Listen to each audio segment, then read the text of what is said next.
नमस्कार। राज्य शिक्षा शोध एवं प्रशिक्षण परिषद बिहार पटना में आप सबका स्वागत है। प्यारे बच्चों, आज की कक्षा में हम लोग घन और घनमूल पर बात करेंगे। पिछली कक्षा में आपने वर्ग और वर्गमूल समझा है एवं उससे संबंधित अभ्यास के प्रश्नों को जरूर हल किया होगा।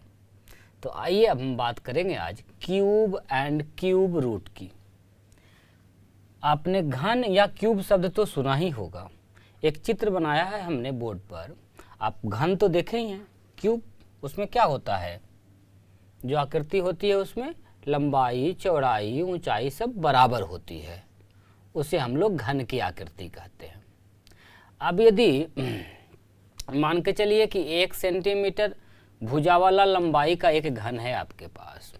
ये जो चित्र हमने बनाया है, मान के चलिए इसमें ये एक घन है जिसकी भुजा की लंबाई 1 सेंटीमीटर है।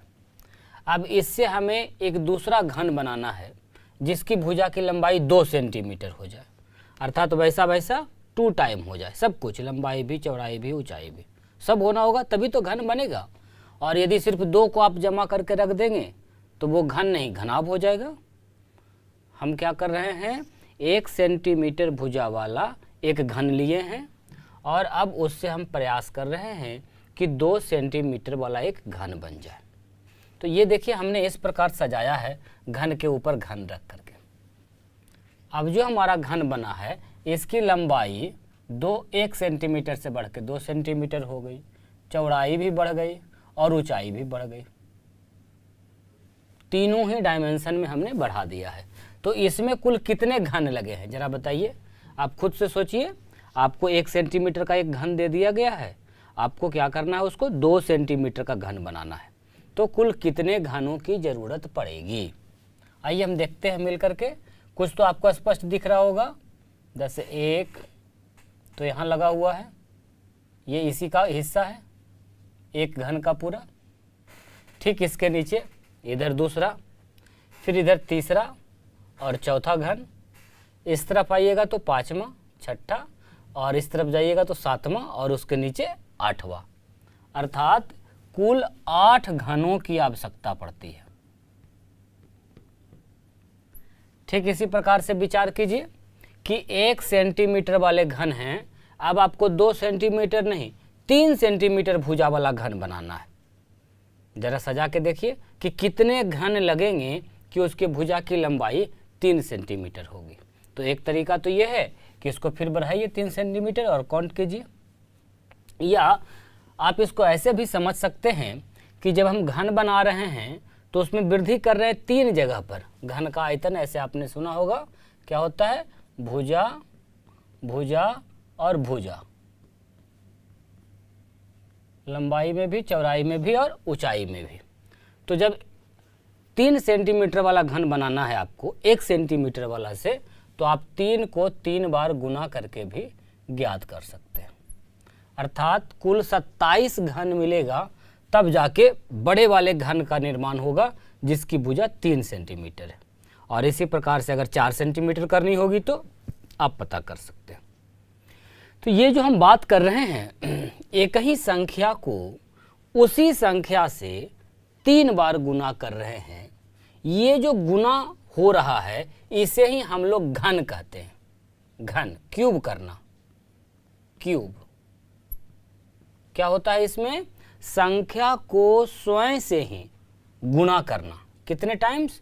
3 बार, तब जाके हम कहते हैं उसका कि घन है। जैसे कोई संख्या है अगर x को यदि x से ही गुना किया जाए 3 बार, तो ये हो गया आपका x का घन, या इसको कहिए x का क्यूब। या लिखने का तरीका कुछ इसका इस प्रकार भी होता है, x यहाँ पावर के रूप में 3, घात के रूप में 3 दे देते हैं, मतलब 3 बार गुना किया है। किससे? संख्या को स्वयं उसी से। तो इसे ही कहा जाता है घन। और इस प्रकार से आप किसी का भी घन ज्ञात कर सकते हैं। जैसे वर्ग में हम लोगों ने क्या देखा था, 2 टाइम्स मल्टीप्लाई कर रहे थे, 2 बार गुना कर रहे थे संख्या को संख्या से, और यहाँ पर घात के जगह पर 2 लिख रहे थे। इस बार यदि संख्या को स्वयं से ही 3 बार गुना किया जाए, पावर में यहाँ 3 देंगे, तो उसे हम लोग घन कह देते हैं।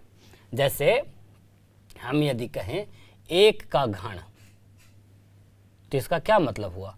इसका मतलब हुआ 1 को 1 से ही गुना करना है 3 बार, और जब आप गुना करेंगे तो आपको कितना मिलेगा? 1। ठीक इसी प्रकार से यदि कहा गया है 2 का घन, तो इसका क्या मतलब होगा? 2 गुना 2 गुना 2, और अर्थ कितना हो जाएगा इसका? गुणा कीजिए खुद से, 2 दूनी 4 दूनी 8। आप यदि नोटबुक लेकर बैठे हैं तो कुछ कुछ चीज़ें नोट भी करते चले। ठीक इसी प्रकार से संख्या यदि हम लिखते हैं 3 और उसका क्यूब करते हैं, तो इसका क्या मतलब होगा बच्चों? 3 गुना 3 गुना 3 मतलब 27। चलिए आगे उसी प्रकार 4 का क्यूब लिख लेते हैं, 4 गुना 4 गुना 4 मतलब 64। 5 का यदि करेंगे तो क्या हो जाएगा? 6 का करेंगे तो, उसी प्रकार यदि 7 का क्यूब करें तो,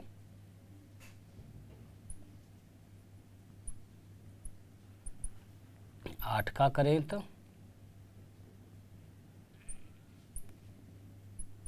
512, 9 का 729, और 10 का क्यूब करें तो 1000। मतलब अब आप समझ गए होंगे कि क्यूब का मतलब क्या है, कि संख्या को उसी के साथ, स्वयं के साथ 3 टाइम्स गुना करना। तो इस प्रकार हमने प्राप्त कर लिया। बीच में आप लिख भी सकते हैं अपनी कॉपी पर जब नोट कर रहे होंगे तो। अब जरा ध्यान दीजिए, ये जो संख्याएं आपको मिली गुना करने के बाद, घन करने के बाद, तो इन संख्याओं को हम कहते हैं पूर्ण घन संख्या। पूर्ण घन संख्या यानी ये पूर्ण रूप से घन है, perfect cube numbers. Perfect cube numbers भी आप जोड़ सकते हैं। कौन कौन संख्याएं हैं पूर्ण घन? 1, 8, 27, 64, 125, 216 और इस प्रकार की जो संख्याएं मिल रही है, ये है आपकी पूर्ण घन। अब जरा ध्यान दीजिए, 1 का क्यूब, 1 का घन किए तो 1, और 2 का घन किए तो 8।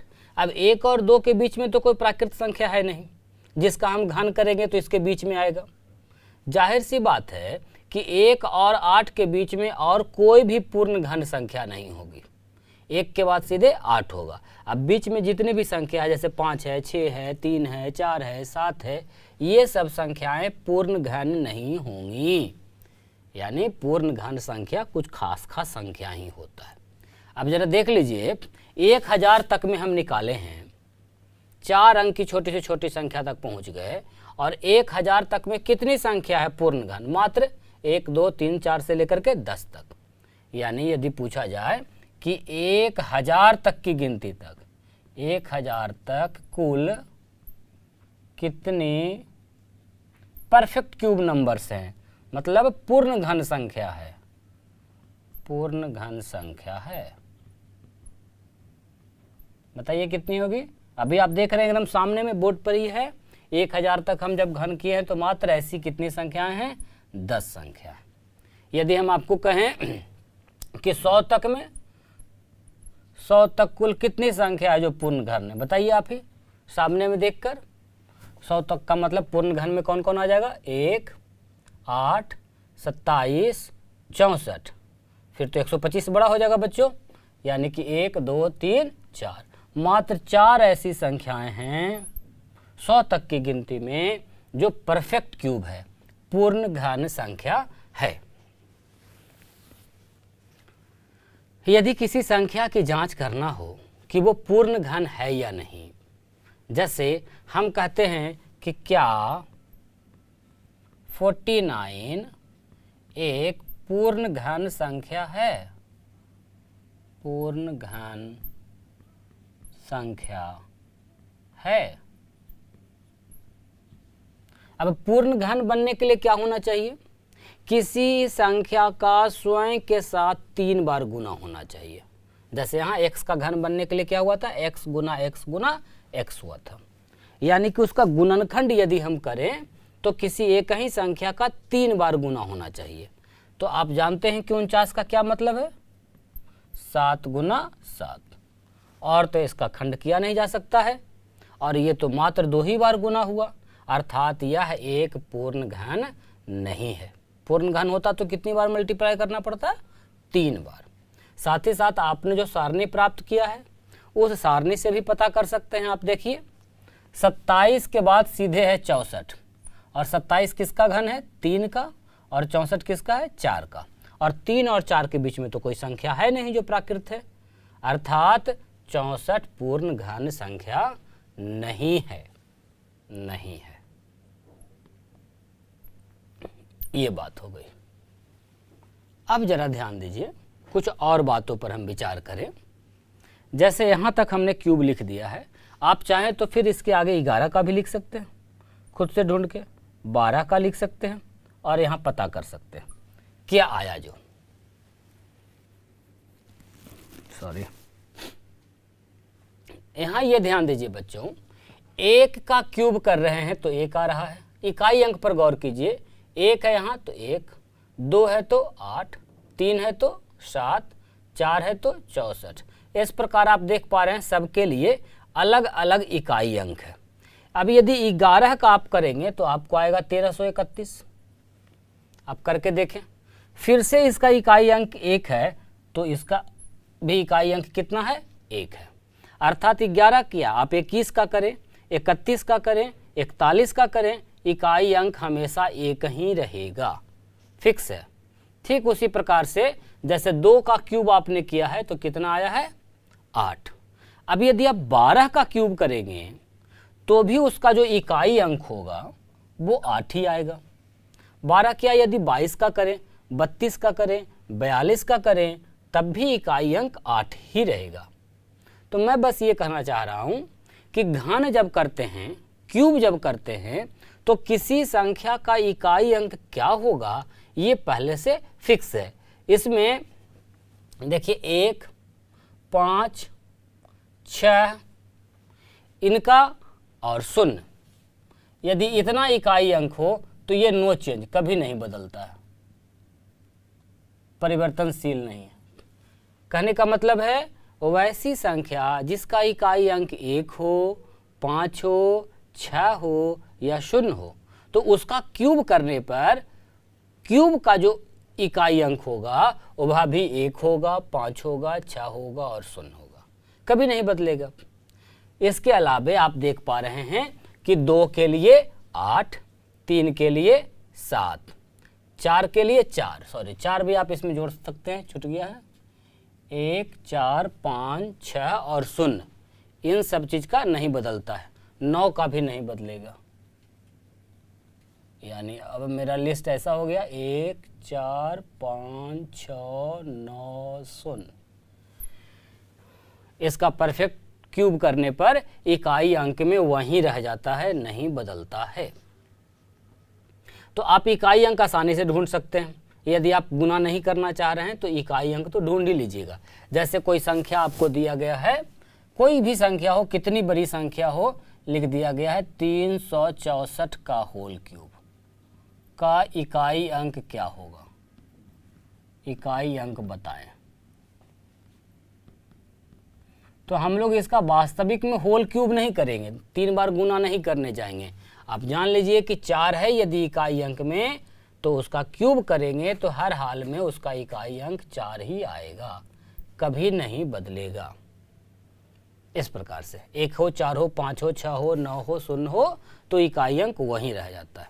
इसके अलावे अगर कोई दूसरा भी पूछे, जैसे पूछ दिया गया है कि 43 का क्यूब का इकाई अंक क्या होगा बताएं, तो जो 3 का होगा वही 43 का भी होगा, कोई परिवर्तन नहीं। और 3 का कितना होता है बच्चों?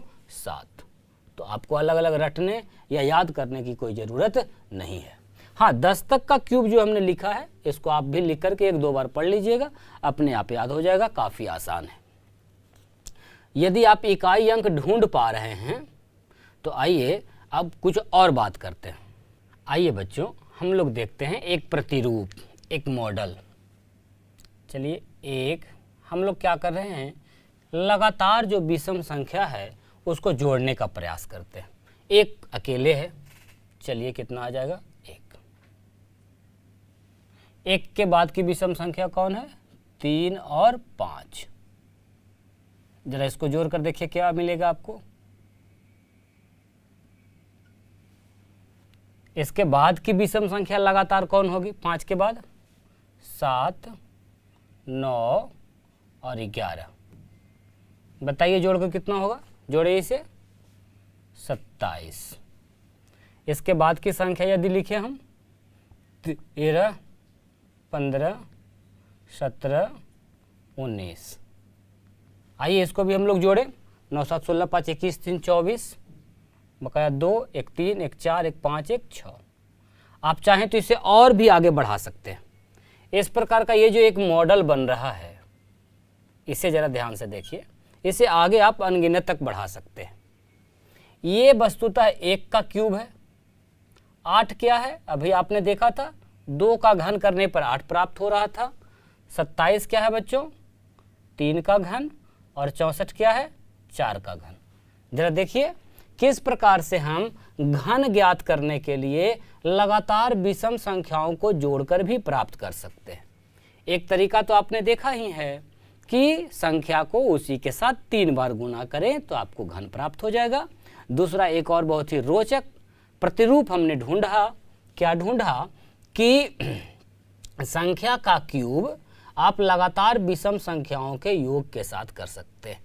जैसे 5 का क्यूब अगर करना होगा आपको, बताइए 5 का क्यूब, तो किसको किसको जोड़ना पड़ेगा? लगातार विषम संख्या में 21 प्लस 23 प्लस 25 प्लस 27 प्लस 29। 5 संख्या लेनी पड़ेगी, 1, 2, 3, 4 और 5। अब इन संख्याओं का यदि आप योग करेंगे, जोड़ेंगे, तो बिल्कुल 5 के क्यूब के बराबर आएगा। अब यहाँ 2 बातें हैं कि 5 का क्यूब करना है तो शुरू कहाँ से करें, कहाँ तक जाएं? तो आइए हम लोग ढूंढने का प्रयास करते हैं। सब कुछ तो यही मिलेगा। जैसे 1 का क्यूब था तो कहाँ से शुरू किया? 1 से। 2 का क्यूब है तो कहाँ से शुरू कर रहे हैं? 3 से। 3 का क्यूब कर रहे हैं तो कहाँ से शुरू कर रहे हैं? 7 से। और 4 के क्यूब के लिए कहाँ से शुरू किया? 13 के लिए। तो क्या इनके बीच में कोई रिलेशन है, कोई संबंध है? इस 1 के बीच में, 2 3 के बीच में, 3 और 7 के बीच में, 4 और 13 के बीच में? अगर है तो कैसा संबंध है, खुद से ढूंढने का प्रयास कीजिए। इधर से जरा देखिए, 3 से लेते हैं, यहाँ पर है 2, तो 2 से 3 कैसे प्राप्त हुआ है? 2 गुना 1 प्लस 1। ठीक इसी प्रकार अगला है 7 से शुरू किया था। किसके क्यूब के लिए? 3 के लिए। कैसे प्राप्त करेंगे? 3 गुना 2 प्लस 1। देखिएगा एकदम वही मॉडल, वही रिलेशन बार बार रिपीट हो रहा है कि नहीं। जैसे है संख्या 13, क्या है इसमें? 4 गुना 3 प्लस 1। कैसे प्राप्त हो रहा है? जो भी संख्या है उससे का गुना करना है 1 कम से और जोड़ 1। यानी जिस भी संख्या का आपको क्यूब निकालना है, जैसे 3 का क्यूब निकालना है हमको, तो हम क्या करेंगे? जिस भी संख्या का करना है उतना गुना उससे 1 कम और प्लस 1। ऐसे जैसे फॉर एग्जाम्पल हमको 10 का क्यूब ज्ञात करना है बच्चों, तो बताइए कहाँ से शुरू करें, कैसे शुरू होगा? तो बहुत आसान है। 10 को उससे 1 कम से गुना कर दीजिए। जैसे 3 है तो 2 से गुना किए थे, 1 जोड़े। 4 है तो 3 से गुना किए हैं, 1 जोड़े हैं। तो 10 है तो कितना से गुना करेंगे? 9 से। 10 गुना 9 प्लस 1 यानी कि 91। 91 से अब लगातार विषम संख्याओं को लिखते जाना है और उसको जोड़ देना है। और कितनी विषम संख्याएं लिखनी होगी? देखिए 1 के क्यूब के लिए 1 लिखा गया है, 2 के क्यूब के लिए 2, 3 के क्यूब के लिए 3, 4 के क्यूब के लिए 4 संख्याओं को जोड़ा गया। तो 10 के क्यूब के लिए कितनी संख्याओं को जोड़ा जाएगा? 10 लगातार विषम संख्या। स्टार्टिंग फ्रॉम कहाँ से शुरू होगा? 91 से। मतलब 91 प्लस 93 प्लस 95 ऐसे करके 10 विषम संख्या लिखेंगे और उसको जोड़ेंगे, तब वह 10 के क्यूब के बराबर हो जाएगा। तो आपने देखा काफ़ी इंटरेस्टिंग मॉडल छुपा हुआ था, यहाँ एक प्रतिरूप था, इसे हम लोगों ने देखा। आप भी प्रयास कीजिए इस प्रकार करने का और कुछ एक संख्याओं का क्यूब इस प्रकार से भी ढूंढिए। लगातार विषम संख्याओं का योग करके भी कुछ एक संख्याओं के क्यूब को निकालिए। अब जरा ध्यान दीजिए, कुछ और बात कर ले हम लोग। अभी तक जितनी आपने देखी है घन, जो हमने सारणी बनाया था 1 से 10 तक में, उस सारणी पर आप जरा सरसरी निगाह डालिए, आपने यदि कॉपी पर नोट किया है तो। और उसमें जितनी भी सम संख्या है, आप जरा देखिए कि उसका क्यूब करने से जो प्राप्त हुआ है वो कौन सी संख्या प्राप्त हुई है। क्या सम ही प्राप्त हुआ है, विषम प्राप्त हुआ है, या कभी सम कभी विषम प्राप्त हुआ है? जरा ध्यान दीजिए। सम संख्या का मतलब किन संख्याओं की हम बात कर रहे हैं बच्चों? 2 का क्यूब की बात कर रहे हैं, बिल्कुल। कितना होगा? 8। 4 का क्यूब 64, 6 का क्यूब 216, 8 का क्यूब 512, 10 का क्यूब 1000, और इसी प्रकार 12 का क्यूब आप दूर तक कर सकते हैं। देखिए, जहां भी लिया हमने सम संख्या, और जब सम संख्या का हम लोग घन कर रहे हैं तो जो घनफल है वो भी कौन सी संख्या प्राप्त हो रही है? बिल्कुल ठीक, सम संख्या। अर्थात यदि कभी पूछा जाए कि सम संख्या का घन कौन सी संख्या होती है, तो सम संख्या का घन करने पर सम संख्या ही प्राप्त होता है। ठीक उसी प्रकार से बच्चों, आप विषम संख्या के लिए भी खुद से ढूंढ सकते हैं, कहीं याद करने या रटने की जरूरत नहीं है। आपके पास जो सारणी है वहां जाइए, वहां से सब पता चला जाएगा। अब जो विषम संख्या है वैसी संख्याओं को उठाइए और देखिए कि जब उसका क्यूब कर रहे हैं तो हमें क्या मिल रहा है। 1 का क्यूब 1, कैसी संख्या? विषम संख्या। 3 का क्यूब 27, कैसी संख्या? विषम संख्या। 5 का घन 125, कैसी है संख्या? विषम। 7 का क्यूब या 7 का घन 343। ऐसे आप और भी जांच कर सकते हैं। आप पाएंगे कि विषम संख्या का घन करने पर भी हमेशा ऑलवेज विषम संख्या ही मिलता है। हमारे कहे से मत मानिए, आप बात को खुद कसौटी पर कसिए और तब विश्वास कीजिए, विषम संख्या ही प्राप्त होता है। तो हम लोगों ने बात कर लिया है घन के बारे में, इकाई अंक की बात किया, सम के घन करने से क्या होता है, विषम के घन करने से क्या होता है, साथ ही साथ इस प्रकार का एक जो प्रतिरूप छुपा हुआ था उसको भी हम लोगों ने ढूंढा है। आइए अब हम कुछ और घन की बात करते हैं। घन करना तो हम सीख ही गए हैं। अब किसी भी संख्या का सबसे पहले अभाज्य गुणनखंड की बात करते हैं।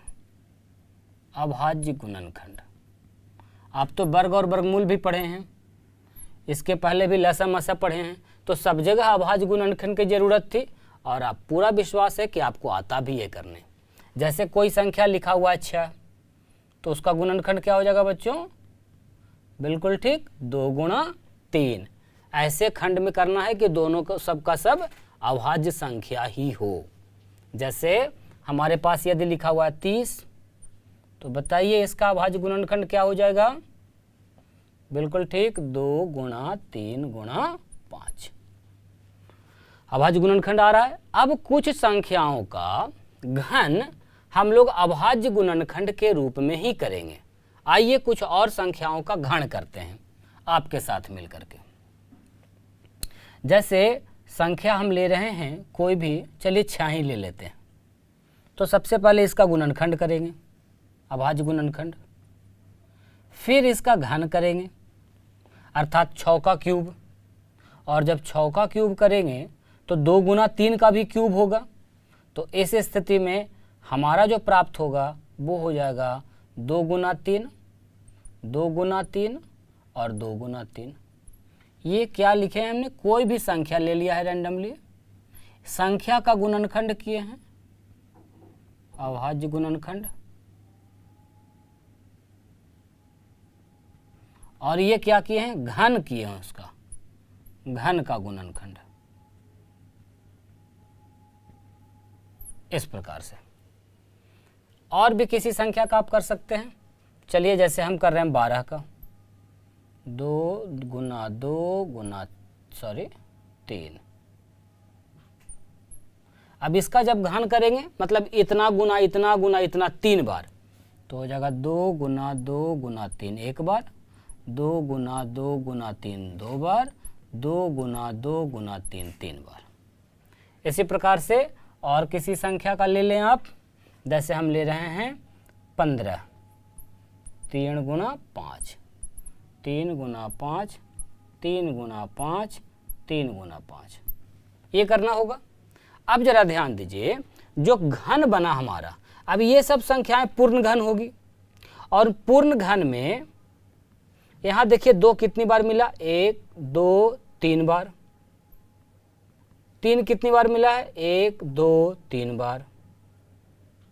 ठीक उसी प्रकार इसमें देखिए 2 1 2 3 4 5 6 बार, और आपका 3 कितनी बार, 1 2 3 बार।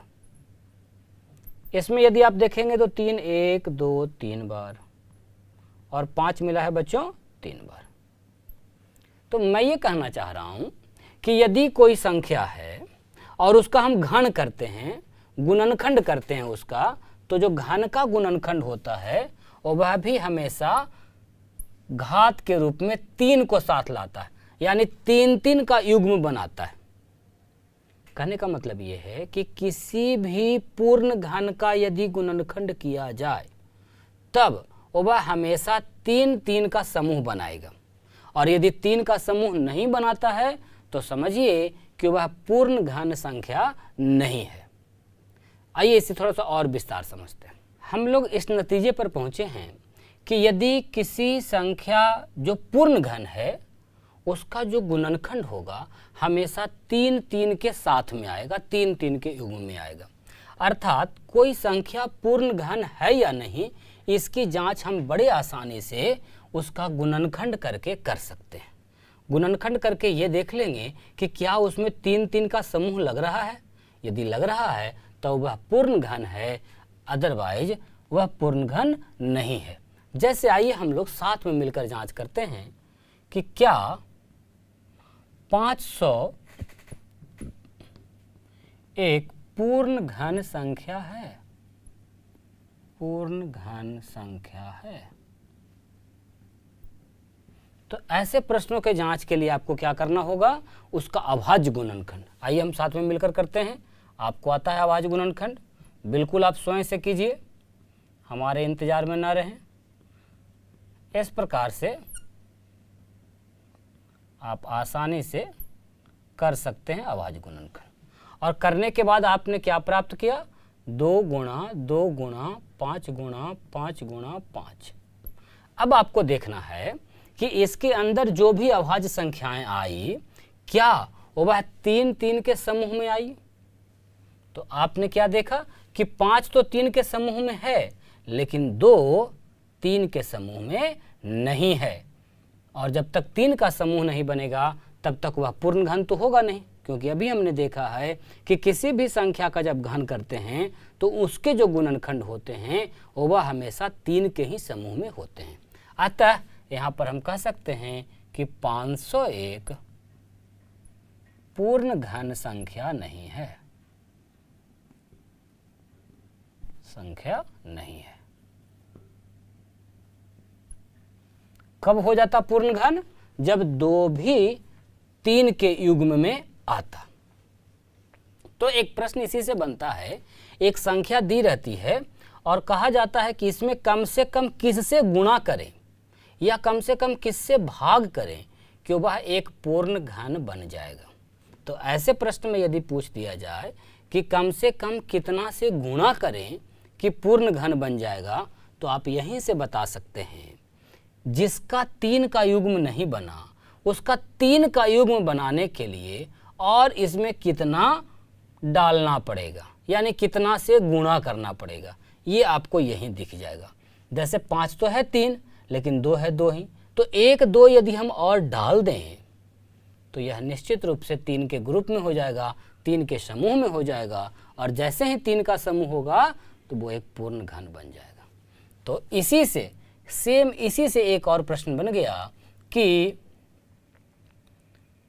छोटी से छोटी संख्या बताएं।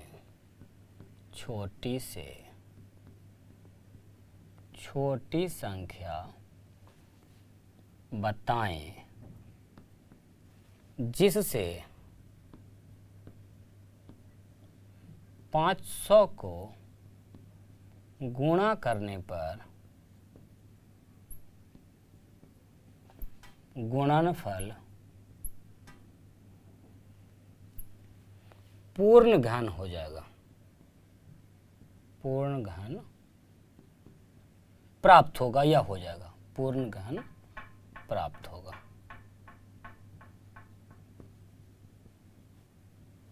तो ऐसी स्थिति में हूबहू यही काम आपको करना है, जो भी संख्या दी गई है उसका अभाज्य गुणनखंड कर लेना है। हम लोग चूंकि पहले से किए हुए हैं तो काफ़ी आसान हो गया। उसके बाद 3-3 का आपको समूह बना लेना है, जिसका बन गया बहुत अच्छी बात। और जितना घट रहा है सिर्फ उतना है, जैसे 2 का 2 है, 1 घट रहा है तो मात्र 1 ही इसमें डालेंगे हम लोग, अर्थात 2 से गुणा करने पर पूर्ण घन हो जाएगा, पूर्ण घन हो जाएगा। अब ऐसा ही प्रश्न आपको भाग के लिए भी बन सकता है। तो आप सोचिए, भाग करने का क्या मतलब है, उसमें से कुछ न कुछ निकालना, हटा देना। तो जैसे हम लोग डाल रहे थे गुना करने में, तो आपने देखा क्या घट रहा था, अब यहाँ क्या अधिक हो रहा है, जो सब अधिक है उसको साफ कर दीजिए, हटा दीजिए, निकाल दीजिए, तो भाग वाला भी प्रश्न बन जाएगा। तो भाग का थ्योरी हम नहीं बता रहे हैं आपको, आप खुद से सोचिए और बनाइए। तो प्यारे बच्चों, आज की कक्षा में हम लोगों ने जाना कि घन क्या है, कैसे ज्ञात किया जाता है, कुछ संख्याओं के घन, साथ ही साथ उनकी इकाई अंक पर हम लोगों ने बात किया, पूर्ण घन संख्या पर बात किया, साथ ही साथ किसी संख्या में कौन सी कम से कम संख्या से गुना या भाग करें कि वो पूर्ण घन हो जाएगा। इतना पर आधारित आपके पाठ्य पुस्तक में अभ्यास के ढेर सारे प्रश्न दिए गए हैं। आशा है आप सभी प्रश्नों को करेंगे, और हम लोग जब अगली कक्षा में मिलेंगे तो इसी का जो दूसरा भाग है घनमूल, उस पर चर्चा करेंगे। तो मिलते हैं और नई जानकारियों के साथ, घनमूल के साथ अगली कक्षा में। तब तक आप खूब अभ्यास करते रहिए, और अभ्यास करने के बाद मिलिए। खूब खुश रहिए, खूब अभ्यास कीजिए। बहुत बहुत धन्यवाद आप सबका। नमस्कार।